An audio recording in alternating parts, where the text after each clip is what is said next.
ভাই দুইটা সিঙ্গারা দেন, কালকে টাকা দিয়ে দিমুনে।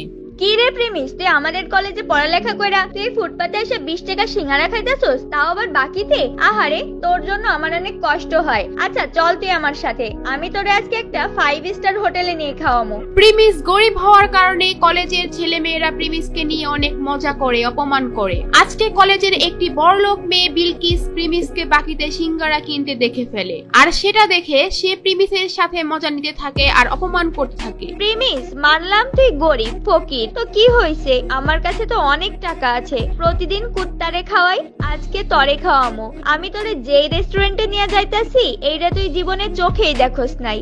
বিলকিস প্রিমিসকে যে রেস্টুরেন্টে নিয়ে যাবে সেটার নাম শুনে প্রিমিস রাজি হয়ে যায়। প্রিমিসের কোনো ধারণাই ছিল না ওই রেস্টুরেন্টে যাওয়ার পর যে কি একটা ঝাটকা খেতে হবে, কারণ এই রেস্টুরেন্টের মধ্যে বিলকিসের বয়ফ্রেন্ড বসেছিল আগে থেকেই। বিলকিস, এই প্রিমিস তোমার সাথে কি করে? এই ফকিররে তোমার সাথে রেস্টুরেন্টে কেন নিয়ে আইছো? আজকে কুত্তার জায়গায় এই ফকিরনের পোলা প্রিমিস রে কি খাওয়াইবা নাকি? শান বেবি, এমনিই নিয়ে আসছি ওরে। ওই দেখুক আমাদের মতো বড় লোকেরা কত দামি রেস্টুরেন্টে খাওয়া দাওয়া করি, ওই বুঝুক ওর কোনো ক্ষমতাই নাই আমাদের সাথে মিশার। ও যে কয় টাকা মাসে কামায় তত দিয়ে রেস্টুরেন্টে একবেলা খাবারও পাওয়া যাবে না। আচ্ছা তুমি আমার এখানে এসে বসো, আমি ওয়েটারকে ডাক দেই। এ ওয়েটার, এদিকে আসো। এরপর ওয়েটার তাদের অর্ডার নেওয়ার জন্য আসে। আজকে আমরা প্রেমিসের জন্য স্পেশাল কিছু অর্ডার করব, জীবনে তো খাই নাই এগুলা। আরে প্রিমিস চৌধুরী সাহেব, আপনি এখানে? স্যার আমি আপনাকে দেখি নাই, সরি স্যার, আমাকে মাফ করবেন। প্রিমিসকে দেখে ওয়েটার আশ্চর্য হয়ে যায় আর ওইখান থেকে চলে যায়, কিন্তু বিলকিস আর বিলকিসের বয়ফ্রেন্ড এটা দেখে একেবারে অবাক হয়ে যায়, আর তারা দুজনেই বুঝতে পারে না ওখানে কি হলো। প্রিমিস, তোমার এই ওয়েটার চৌধুরী স্যার কেন বললো? তার মানে কি তুমি এই হোটেলে আগেও আসছো?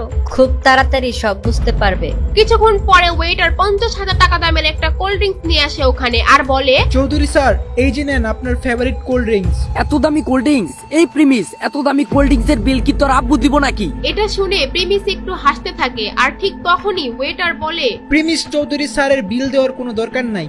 মানে কি? হোয়াট? 20 টাকার সিঙ্গারা বাকিতে খাওয়া প্রিমিসের কাছ থেকে 50,000 টাকার কোল্ড ড্রিঙ্কস এর টাকা ওয়েটার কেন নিচ্ছে না? ওয়েটার প্রিমিসকে চৌধুরী স্যার কেনই বা বলতেছে? কে এই প্রিমিস? জানতে চাইলে দিবস গেমিং এর ফুল ভিডিওটি দেখতে থাকুন। প্রিমিস খুব সাধারণ একটি ছেলে, সব সময় ময়লা সেলাই করা জামা কাপড় পরে কলেজে আসতো। প্রিমিস কলেজে পড়াশোনার পাশাপাশি একটি রেস্টুরেন্টে ফুড ডেলিভারির কাজ করে, সেখানে সে মাত্র 8,000 টাকার বেতন পায়। আর মজার ব্যাপার হলো, প্রিমিস যে কলেজে পড়ে সেখানে তার একটি গার্লফ্রেন্ডও ছিল, আর তার নাম হলো সুনাইরা। তো একদিন সন্ধ্যাবেলা যখন প্রিমিস তার ফুড ডেলিভারির কাজ শেষ করে বাসায় যাবে, ঠিক তখনই তাদের রেস্টুরেন্টে একটি অর্ডার আসে, আর তখন সেই রেস্টুরেন্টের ম্যানেজার প্রিমিসকে ডাকে এবং বলে, এই প্রিমিস দাঁড়াও, একটা খাবারের অর্ডার আসছে, এটা তুমি ডেলিভারি দিয়ে আসো।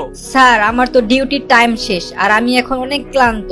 কলেজ থেকে ফিরে এখনো কিচ্ছু খাই নাই, আমার কলেজের অ্যাসাইনমেন্টও বাকি আছে। স্যার আপনি এই অর্ডারটা অন্য কাউরে দিয়ে ডেলিভারি করায় দেন। তোমার তো সাহস কম না? তুমি আমার মুখের উপর তর্ক করো। আমাদের বাকি ফুড ডেলিভারি বয়েরা এখন বিজি আসছে, এটা তোমারই এখন দিতে হবে।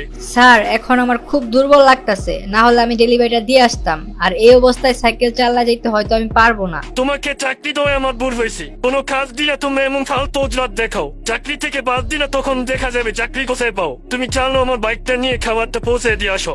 আচ্ছা ঠিক আছে, আমি যাচ্ছি। প্রিমিস এই ক্ষুধার্ত শরীর নিয়েও খাবার ডেলিভারি দিতে রাজি হয়। যদিও তার কাজের সময় শেষ হয়ে গিয়েছে, তারপরেও ম্যানেজারের কথায় তার চাকরি হারানোর ভয়ে সে যেতে বাধ্য হয়। তাই সেই কথা চিন্তা করে রেস্টুরেন্ট থেকে খাবার নিয়ে বের হয় ডেলিভারি দেওয়ার জন্য। A few moments later. আরে কত সুন্দর বাইক! ইস, এরকম একটা বাইক যদি আমার থাকতো, এই বাইক দিয়ে সোনাইরাকে নিয়ে ঢাকা শহরের অলিতে গলিতে নিয়ে ওকে ঘুরতাম। সুনাইরা হচ্ছে প্রিমিসের গার্লফ্রেন্ড, আর সুনাইরা বাইক অনেক পছন্দ করে। প্রিমিস যেহেতু সুনাইরাকে অনেক ভালোবাসে, সে তার বেতনের টাকা থেকে যখনই কিছু টাকা বাঁচাতে পারে সুনাইরার জন্য গিফট কিনে নিয়ে আসে। প্রিমিস মনে করে সুনাইরা তার পাশে সারা জীবন থাকবে। সুনাইরা প্রিমিসকে অনেক ভালোবাসে, এটাও সে মনে করে। আর তারপর প্রিমিস ফুড ডেলিভারি দেওয়ার জন্য তার গন্তব্যে পৌঁছে যায়, আর সেটি ছিল একটি দামি হোটেল। হোটেলের ভিতর যখনই রুমে নক করে, আর তখন ভিতর থেকে দরজা খুলে দেয় একটি মেয়ে। সেই মেয়েটি আর কেউ নয়, সেটি ছিল প্রিমিসের গার্লফ্রেন্ড সুনাইরা। আরে সুনাইরা, তুমি এখানে কি করতেছো? তোমার সকাল থেকে মেসেজ দিতাছি, ফোন দিতাছি, কোনো রিপ্লাই নাই। আচ্ছা ওয়েট, তুমি কি খাবার অর্ডার দিছো? আর তুমি হোটেলে কি করতেছো তোমার বাসায় রাইখা? এই ডেলিভারি বয়ের সাথে তো কিসের কথা? আরে প্রিমিস দেখি আমাদের কলেজে পড়ালেখা করে সেই ছেলে এখন ফুড ডেলিভারি বয়। সুনাইরার সাথে এখন যাকে দেখছেন সে হচ্ছে রাসেল। প্রিমিসরা যেই কলেজে পড়তো সেই কলেজের ম্যানেজমেন্টের দায়িত্বে থাকা একজন বড় লোকের ছেলে। সেও ওই কলেজেই পড়ালেখা করে। সুনাইরা, তুমি এখানে কি করতেছো ওর সাথে? তুমি আমার মেসেজে রিপ্লাই দিচ্ছ না, ফোন ধরতেছো না, আর এখন তুমি এখানে বসে আছো ওর সাথে। সুনাইরার তখন আর কিছু লুকানোর থাকে না, তাই সুনাইরা বলে, তোর সাথে আমার ব্রেকআপ। তোর মতো ফকুন্নি সেন্দের সাথে একদিন রিলেশন করছি, এটা তোর ভাগ্য। তোর তো একটা বাইক কেনার সামর্থ্য নাই, আমাকে কোথাও ঘুরতে নিয়ে যাস না। তোর মতো ফকিনের পোলার সাথে কে রিলেশন রাখবে রে? প্রিমিস সুনাইরার কথা শুনে যেন তার মাথায় আকাশ ভেঙে পড়লো। প্রিমিস সুনাইরাকে নিয়ে এত স্বপ্ন দেখতো, আর সেই সুনাইরা তার সাথে এই কাজ করলো। প্রিমিস একদম নীরব হয়ে ওইখান থেকে চলে আসা থাকে। সারাদিন না খাওয়া, তার মধ্যে এত বড় ধাক্কা, সে একদম ভেঙে পড়ে। আর ঠিক তখনই কাহিনীতে আসে নতুন টুইস্ট। তার ফোনে একটি মেসেজ আসে, আর সেখানে লেখা থাকে প্রিমিস চৌধুরী আজকে থেকে তার অভাবী জীবন থেকে মুক্ত, আর তার ব্যাংক অ্যাকাউন্টে 500 কোটি টাকা অ্যাড হয়েছে, এবং সে তার পরিবারের গরিবী পরীক্ষায় পাশ করেছে। আপনারা হয়তো ভাবছেন এটা আবার কিসের পরীক্ষা।